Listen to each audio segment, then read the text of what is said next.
সুপ্রিয় শিক্ষার্থীবৃন্দ, আসসালামু আলাইকুম। সবাইকে অনেক অনেক শুভেচ্ছা জানিয়ে আমি মার্জিয়া হাফসা তোমাদেরকে অনলাইন ক্লাসে স্বাগত জানাচ্ছি। শিক্ষার্থীবৃন্দ, চলো আমরা একটি ছবি দেখি।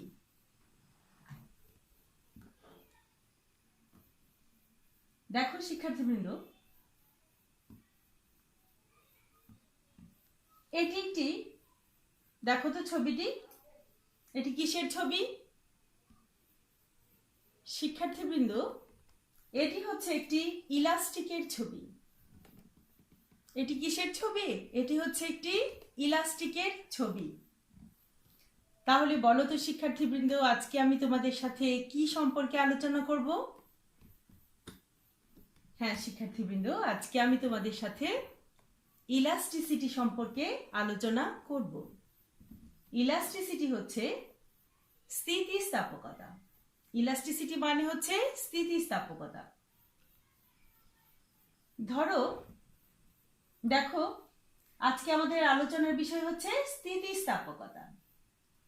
তাহলে আমরা জেনে নিই স্থিতিস্থাপকতা কি।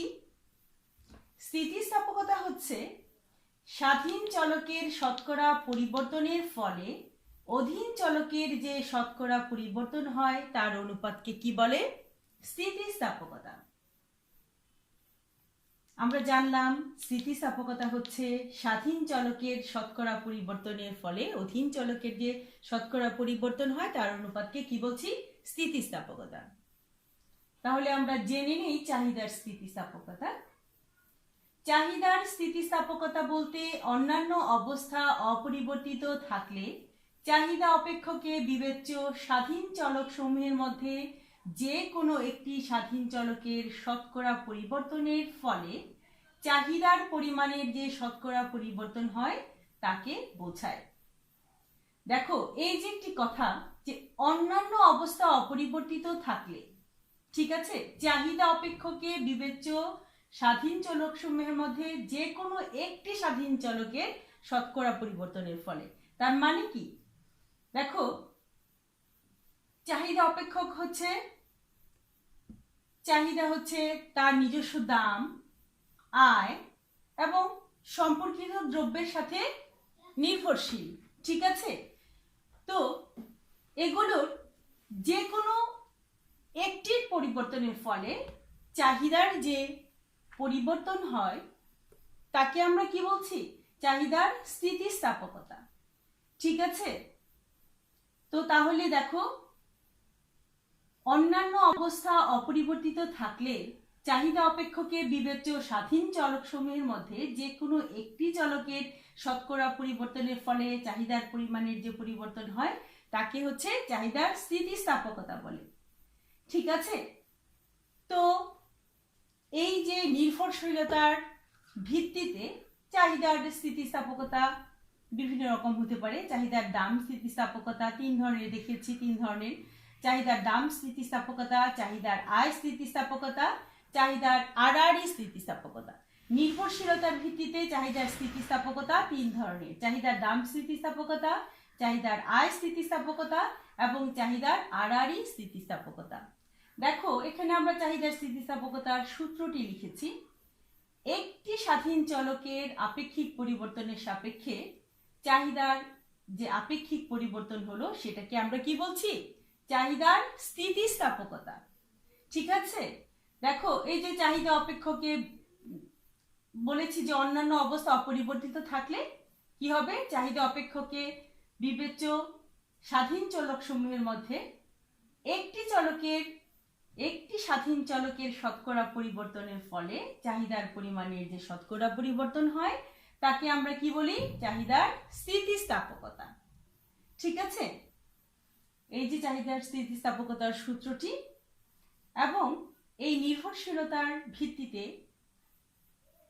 চাহিদার স্থিতিস্থাপকতা তিন ধরনের হতে পারে: চাহিদার দাম স্থিতিস্থাপকতা, চাহিদার আয় স্থিতিস্থাপকতা এবং চাহিদার আড়াআড়ি স্থিতিস্থাপকতা, ঠিক আছে। কারণ চাহিদা অপেক্ষক হচ্ছে তার নিজস্ব দাম, আয় এবং সম্পর্কিত দ্রব্যের উপর নির্ভরশীল। তাহলে এগুলোর যে কোনো একটি পরিবর্তনের জন্য যদি চাহিদার পরিবর্তন ঘটে, মানে এগুলোর যে কোনো একটির শতকরা পরিবর্তনের ফলে, ঠিক আছে, চাহিদার যে শতকরা পরিবর্তন হবে তার অনুপাতকে আমরা কি বলি? চাহিদার স্থিতিস্থাপকতা। আশা করি শিক্ষার্থীবৃন্দ তোমরা ব্যাপারটি বুঝতে পেরেছ। ঠিক আছে, দেখো আমি তোমাদেরকে আবারও বলে দিচ্ছি, চাহিদার স্থিতিস্থাপকতা বলতে অন্যান্য অবস্থা অপরিবর্তিত থাকলে চাহিদা অপেক্ষকে বিবেচ্য স্বাধীন চলক সমূহের মধ্যে যে কোনো একটি স্বাধীন চলকের শতকরা পরিবর্তনের ফলে চাহিদার পরিমাণের যে শতকরা পরিবর্তন হয় তাকে কি বলে? চাহিদার স্থিতিস্থাপকতা। ঠিক আছে, তাহলে চাহিদার স্থিতিস্থাপকতা মানে হচ্ছে elasticity of demand, ED equal to চাহিদার আপেক্ষিক পরিবর্তন ডিভাইডেড বাই দামের আপেক্ষিক পরিবর্তন। দেখো আমরা সেটিকে একটি সূত্রের আকারে এখানে লিখেছি, ED equal to delta Q divided by delta P into P by Q. ঠিক আছে, এই যে delta Q delta P into P by Q, ঠিক আছে, ED equal to delta Q divided by delta P into P by Q. আমরা যখনই স্থিতিস্থাপকতার অঙ্ক করতে যাব তখনই এই যে সূত্রটি, এটি আমাদের অত্যন্ত প্রয়োজনীয় সূত্র, এটি আমাদের লাগবেই। সেটি কিভাবে হলো দেখো, আমরা বলছি যে দামের আপেক্ষিক পরিবর্তনের কারণে ফলে চাহিদার যে আপেক্ষিক পরিবর্তন হলো তার অনুপাতকে আমরা স্থিতিস্থাপকতা বলছি। তাহলে চাহিদার আপেক্ষিক পরিবর্তনকে আমরা কিভাবে দেখিয়েছি? চাহিদার পরিবর্তন ডেল্টা কিউ ডিভাইডেড বাই মূল চাহিদা কিউ ডিভাইডেড বাই, এটি হচ্ছে অনুপাত রেখা, ডিভাইডেড বাই দামের পরিবর্তন ডেল্টা পি ডিভাইডেড বাই মূল দাম হচ্ছে পি। ঠিক আছে, তাহলে আমরা লিখতে পারি delta Q divided by Q divided by delta P divided by P. দেখো তাহলে আমরা কি লিখতে পারছি? Delta Q divided by Q, এটা ভাগ চিহ্ন এখানে গুণ হয়ে গেল পি বাই ডেল্টা পি। তাহলে আমরা এই ডেল্টা গুলোকে এক পাশে নিয়ে আসলাম এবং পি বাই কিউ এই পাশে নিয়ে গেলাম। তাহলে ED equal to delta Q divided by delta P into P by Q. আমরা পেয়ে গেলাম কিসের সূত্র? এই চাহিদার স্থিতিস্থাপকতার গাণিতিক সূত্র। এটি দিয়েই আমরা যে কোনো দ্রব্যের স্থিতিস্থাপকতা নির্ণয় করতে পারবো, দ্রব্যটির প্রকৃতি নির্ণয় করতে পারবো। তখন আমরা কি করব? এই যে ইডি, ঠিক আছে, কিভাবে ইলাস্টিসিটি অফ ডিমান্ড বের করব? Delta Q divided by delta P into P by Q, এখানে বসে খুব সহজে আমরা করতে পারবো। দেখো তাহলে আমরা চাহিদার যে স্থিতিস্থাপকতা দেখলাম, সেখানে চাহিদার স্থিতিস্থাপকতা এবং চাহিদার দাম স্থিতিস্থাপকতা কিন্তু একই। ঠিক আছে, দামের শতকরা পরিবর্তনের ফলে চাহিদার পরিমাণের যে শতকরা পরিবর্তন হয় তার অনুপাতকে আমরা কি বলছি? চাহিদার স্থিতিস্থাপকতা। আমরা আই স্থিতিস্থাপকতা, আর স্থিতিস্থাপকতা ইত্যাদি বিভিন্ন দু রকমের আছে, সেগুলো আমরা আজকে আলোচনা করব না ডিটেল। আমরা আজকে আলোচনা করব চাহিদার দাম স্থিতিস্থাপকতা সম্পর্কে। তাহলে আমরা দেখলাম দামের শতকরা পরিবর্তনের ফলে চাহিদার পরিমাণের যে শতকরা পরিবর্তন হয় তার অনুপাতকে আমরা কি বলছি? দাম স্থিতিস্থাপকতা বলছি, এবং এটিকে আমরা চাহিদার স্থিতিস্থাপকতাও বলে থাকি। এখন দেখো শিক্ষার্থীবৃন্দ, এই যে চাহিদার স্থিতিস্থাপকতাকে বা দাম স্থিতিস্থাপকতাকে দুভাগে ভাগ করা যায়। একটি হচ্ছে অস্থিতিস্থাপক চাহিদা এবং আরেকটি হচ্ছে স্থিতিস্থাপক চাহিদা। ঠিক আছে, এখন দেখো স্থিতিস্থাপকতার ভিত্তিতেও কিন্তু চাহিদাকে দুভাগে ভাগ করা যায়। এখন দেখো আমরা দেখছি হচ্ছে স্থিতিস্থাপক চাহিদা। দামের স্বল্প পরিবর্তনে যদি চাহিদার পরিমাণের ব্যাপক পরিবর্তন ঘটে তাকে স্থিতিস্থাপক চাহিদা বলে। দেখো যখন দামের সামান্য পরিবর্তন হবে কিন্তু চাহিদার পরিমাণের কি হবে? ব্যাপক পরিবর্তন, তখন তাকে বলবে হচ্ছে স্থিতিস্থাপক চাহিদা। ঠিক আছে, তুলনামূলকভাবে বলা যায় চাহিদার পরিমাণের পরিবর্তনের হার অপেক্ষা যদি দামের পরিবর্তনের হার কম হয় তবে এদের পরিবর্তনের অনুপাতকে স্থিতিস্থাপক চাহিদা বলে। এখন আমরা মনে করছি যে কোনো দ্রব্যের দাম 10% হ্রাসের ফলে চাহিদার পরিমাণ যদি 25% বৃদ্ধি পায় সেটি কি হবে? সেটি হবে একটি স্থিতিস্থাপক চাহিদা। তাহলে শিক্ষার্থীবৃন্দ আমরা কি দেখলাম? দামের স্বল্প পরিবর্তনে যদি চাহিদার পরিমাণের ব্যাপক পরিবর্তন ঘটে তাকে কি বলে? তাকে বলে হচ্ছে স্থিতিস্থাপক চাহিদা। ঠিক আছে, এখানে দামের সামান্য পরিবর্তন হবে কিন্তু চাহিদার হবে ব্যাপক পরিবর্তন। ঠিক আছে, এবং আমরা যে ইলাস্টিসিটির সূত্রটি পড়েছিলাম সেই সূত্রটিতে মধ্যে যদি আমরা এরকম 10% 25% বসাই তাহলে দেখবে এর স্থিতিস্থাপকতা এবং বা ইলাস্টিসিটি অবশ্যই 1 থেকে বেশি হবে, ইডি গ্রেটার দেন 1। সেটি হচ্ছে একটি স্থিতিস্থাপক চাহিদা। ঠিক আছে, স্থিতিস্থাপক চাহিদার যেমন ধরো তোমার রঙিন টিভি, এসি, এগুলো হচ্ছে কিসের উদাহরণ? স্থিতিস্থাপক চাহিদার উদাহরণ। কেন? ধরো এই সমস্ত জিনিসের যদি দামের অল্প পরিবর্তন হয় চাহিদা তখন চাহিদা অনেক বেশি বেড়ে যায়, কমে গেলে চাহিদা অনেক বেশি বেড়ে যাবে। দেখো এই চিত্রটিতেই আমরা খেয়াল করতে পারছি এটি হচ্ছে একটি স্থিতিস্থাপক চাহিদার চিত্র, ইলাস্টিক ডিমান্ড। দেখো দামের পরিবর্তনের চেয়ে চাহিদার পরিবর্তন অনেক বেশি হচ্ছে। দাম ধরো তোমার যখন পিতে ছিল তখন চাহিদার পরিমাণ এম ছিল, দাম যখন কমে P1 হয়ে গেল তখন চাহিদার অনেক বেশি পরিবর্তন হলো, M1 এ চলে গেল, দাম এইটুকু কমেছে কিন্তু দেখো চাহিদার পরিমাণ অনেক বেশি বেড়ে গেছে। এইটু M1 পরিমাণ অনেক বেশি, এই দামের পরিবর্তন থেকে চাহিদার পরিবর্তনটা অনেক বেশি না, হারটা অনেক বেশি না। এটি হচ্ছে একটি স্থিতিস্থাপক চাহিদার চিত্র। এই যে দেখো ধরো কালার টিভি বা স্মার্ট টিভি, এগুলোর দাম যদি অল্প কমে তখন দেখা যাবে চাহিদার পরিমাণ অনেক বেশি বেড়ে যাবে। এই এ বিন্দুতে দেখো দাম ছিল ওপি, তখন সেটা বেড়ে গিয়ে কি হলো? অনেক বেশি বেড়ে গেল, সেটি ছিল একটি স্থিতিস্থাপক চাহিদার চিত্র। এবং দেখো অস্থিতিস্থাপক চাহিদা কি? দামের পরিবর্তনের ফলে যদি চাহিদার তেমন কোনো পরিবর্তন না ঘটে তাকে অস্থিতিস্থাপক চাহিদা বলে। অর্থাৎ চাহিদার পরিমাণের পরিবর্তনের হার অপেক্ষা যদি দামের পরিবর্তনের হার তুলনামূলকভাবে অধিক হয় তবে এদের পরিবর্তনের অনুপাতকে অস্থিতিস্থাপক চাহিদা বলে। ঠিক আছে, যেমন যদি মনে করছি আমরা কোনো দ্রব্যের দাম 10% হ্রাসের ফলে ওই দ্রব্যের চাহিদা মাত্র 5% বৃদ্ধি পায়, সেক্ষেত্রে এটি হবে একটি অস্থিতিস্থাপক চাহিদা। ঠিক আছে, এখানে দামের পরিবর্তনের কি হবে? পরিবর্তনের ফলে যদি চাহিদার তেমন কোনো পরিবর্তন না ঘটে তাহলে তাকে বলবে অস্থিতিস্থাপক চাহিদা। এটি হচ্ছে কি অস্থিতিস্থাপক চাহিদা, ইনইলাস্টিক ডিমান্ড।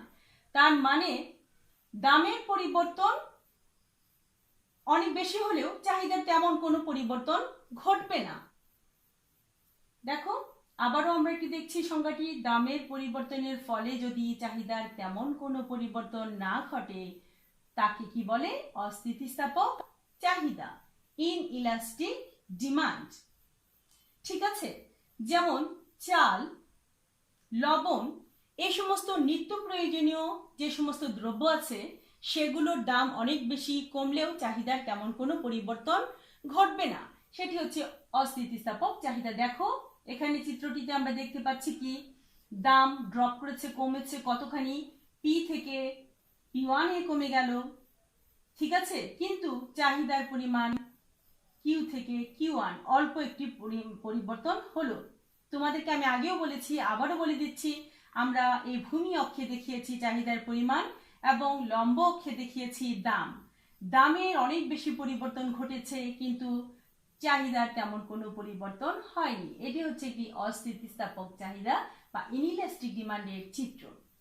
কোনো দ্রব্যের দামের পরিবর্তনের চেয়ে চাহিদার পরিবর্তন কম হলে তাকে অস্থিতিস্থাপক চাহিদা বলে। দাম অনেক বেশি পরিবর্তিত হলো, দাম কমলো, কিন্তু চাহিদার তেমন কোনো পরিবর্তন ঘটেনি। এটি হচ্ছে অস্থিতিস্থাপক চাহিদার চিত্র।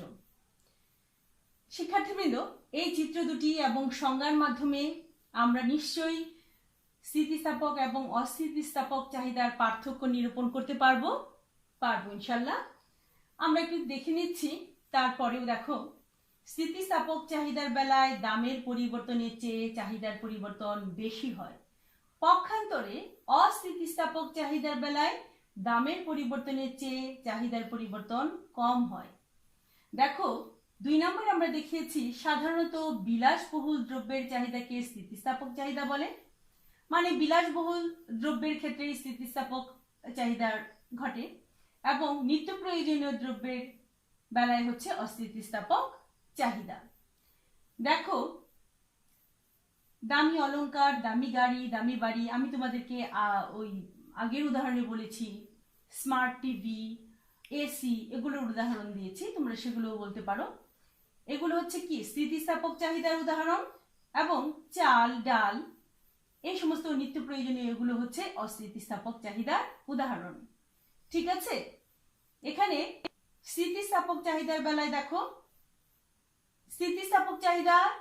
স্থিতিস্থাপকতা এবং দাম স্থিতিস্থাপকতা একই জিনিস। এখানে তোমরা ইডিও বলতে পারো, আবার ইডিও বলতে পারো। ইডি গ্রেটার দেন 1 হয় স্থিতিস্থাপক চাহিদার বেলায়, এবং অস্থিতিস্থাপক চাহিদার বেলায় ইডি বা ইপি লেস দেন 1। স্থিতিস্থাপক চাহিদার বেলায় ইডি গ্রেটার দেন 1, অস্থিতিস্থাপক চাহিদার বেলায় ইপি লেস দেন 1।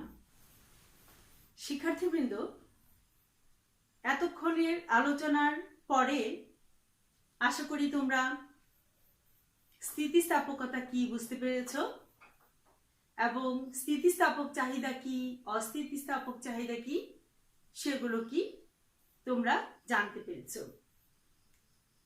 এবং দেখো শিক্ষার্থীবৃন্দ, আমরা এই সমস্ত দেখা যায় তোমাদের সৃজনশীল পরীক্ষায় যদি থাকে যে স্থিতিস্থাপকতা কি, আশা করি তোমরা উত্তর করতে পারবে। শিক্ষার্থীবৃন্দ, আবার তোমাদের আজকের আলোচনা থেকে তোমাদের প্রশ্ন থাকতে পারে যে হচ্ছে স্থিতিস্থাপক চাহিদা এবং অস্থিতিস্থাপক চাহিদার তুলনা করো। তখন আশা করি তোমরা পারবে। এবং স্থিতিস্থাপকতার যে সূত্রটি আছে আমরা দেখেছি, সেই সূত্রটি হচ্ছে ED equal to del Q divided by del P into P by Q. ঠিক আছে? এই যে ইডি মানে elasticity of demand equal to delta Q divided by delta P into P by Q, এই যে সূত্রটি আছে তোমাদেরকে কি করতে হবে জানো? এই সূত্রটিকে বারবার অনুশীলন করে মনে রাখতে হবে। কারণ হচ্ছে এখান থেকে তোমাদের অবজেক্টিভেও থাকে যে হচ্ছে সূত্রটাকে একটু এলোমেলো করে দিয়ে বলবে যে কোনটি স্থিতিস্থাপকতার সূত্র। সেক্ষেত্রে তোমরা যদি বারবার অনুশীলনের মাধ্যমে সেটি মনে রাখার চেষ্টা করো, তাহলে আশা করি উত্তর করতে পারবে। দেখো শিক্ষার্থীবৃন্দ, তোমাদেরকে দামের পরিবর্তন দিয়ে, চাহিদার পরিবর্তন দিয়ে যদি বলে যে হচ্ছে এটির স্থিতিস্থাপকতা নির্ণয় করো, দ্রব্যটির স্থিতিস্থাপকতা নির্ণয় করো এবং নির্ণয় করে দ্রব্যটির প্রকৃতি নির্ণয় করো, তখন আশা করছি শিক্ষার্থীবৃন্দ খুব সহজেই তোমরা সেই সূত্রটিতে মানগুলো বসিয়ে অঙ্কটা খুব সহজেই করতে পারবে এবং দ্রব্যটি কি ধরনের দ্রব্য সেটি নিরূপণ করতে পারবে। এবং বিশ্লেষণমূলক প্রশ্ন যদি থাকে দ্রব্যটির প্রকৃতি নির্ণয় করো এবং ব্যাখ্যা করো, তখন আশা করি পারবে। তাহলে আবারও আমি তোমাদেরকে বলে দিচ্ছি শিক্ষার্থীবৃন্দ, আমরা কি কি জানলাম? আমরা জানলাম হচ্ছে স্থিতিস্থাপকতা কি, অন্যান্য অবস্থা অপরিবর্তিত থাকা অবস্থায় চাহিদা অপেক্ষকে বিবেচ্য